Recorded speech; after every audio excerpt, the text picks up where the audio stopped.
Let us feel the presence of God within our midst. All-powerful and ever-living God, Creator of heaven and earth, we praise and glorify your name. Your bountiful blessings have gotten us through our day-to-day activities, even though most of the time we don't deserve them. We thank you for saving us from our plans that could only lead us to harm's way. God, we ask for your forgiveness in times when we think we can do things on our own. Enlighten us to seek you in times when we are tempted to cheat, bully, or hurt anyone. And may we be reminded that whatever we do to the least of your people, we do unto you. Now, as we start a fresh learning adventure, may we implore you to always be with us as we pray in the name of our Savior, Jesus Christ. Amen. Let us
Ang ating layunin para sa iyong araw na ito na isusulat ang talatang binubuo ng magkakaugnay at maayos na mga pangungusap.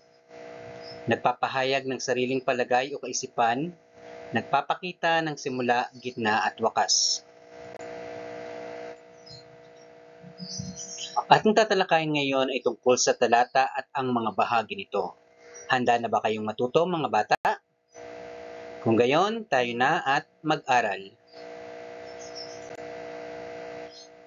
Ano nga ba ang isang talata?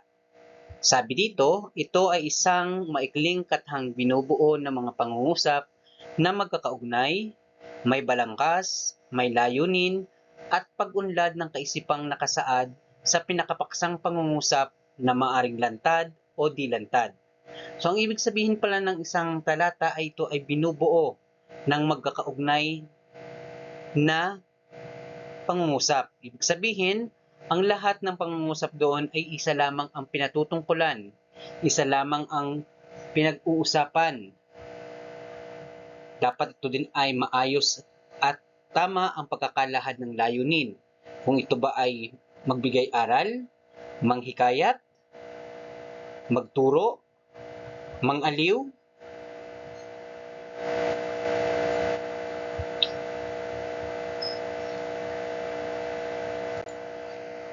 tandaan natin na dapat ang talata ay may isang paksang diwa. Yung paksang diwa yung pinakabuod o pinakaisang paksa tungkol dun sa lahat ng pangungusap sa talata.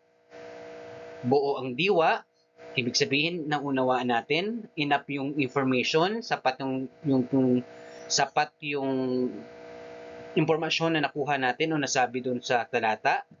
May kaisahan, ibig sabihin lahat ng mga pangungusap ay iisa ang tinatalakay at maayos ang pagkakalahad. Ibig sabihin hindi yan paligoy-ligoy. May tamang pagkakaugnay at pagkakasunod-sunod ng mga kaisipan. Ano ba yung iba't ibang uri ng mga talata ayon sa kinalalagang komposisyon? Panimula, ito ang nasa unahan ng isang komposisyon. Layunin nito ang ilahad ang paksa ng komposisyon ng manunulat kung ano ang kanyang nais ipaliwanag, isa-isay, ilarawan, o bigyang katwiran. So halimbawa, ang paglaki ng sanggol ay nakasalalay sa tamang pagkain. Ang gatas na pangunahing kailangan ng kanyang katawan. Batay sa kanyang kalagayan, maaaring simulan ang karagdagang pagkain mula sa ikalawa hanggang ika-6 na buwan. Ito ay halaw sa pagsususo ng ina ni Doktora Rebecca.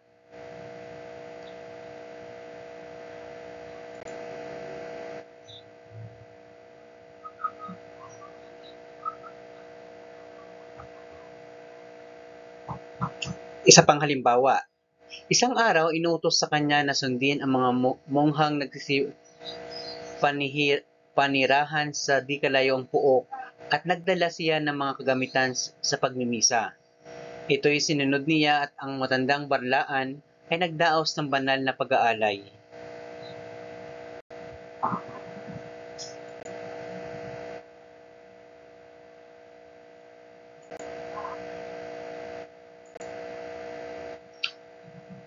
Gitna ng talata o talaang ganap. Ito naman ay ang nasa bahaging gitna ng komposisyon na may layuning paunlarin o palawakin ang pangunahing paksa. So, halimbawa, sa gitna naman, halimbawa nito, yung papaalalimin natin, bibigyan pa natin ng karagdagan informasyon yung mga nasabi na natin nung sa una.